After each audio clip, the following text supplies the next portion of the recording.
Are you tired of duplicate customer records messing up your sales reports? Learn how to merge them in Zoho Books in under 2 minutes.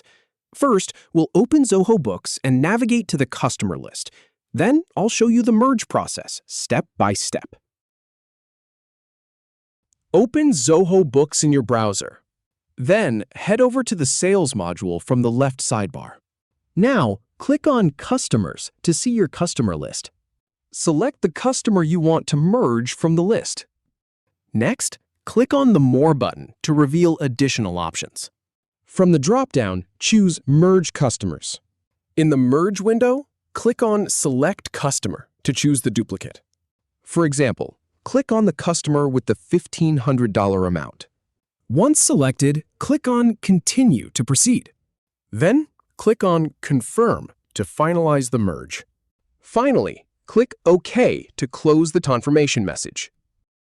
If you have any feedback or if any info is inaccurate, please leave a comment below. We'll do our best to answer or redo the video if needed. Thanks for watching.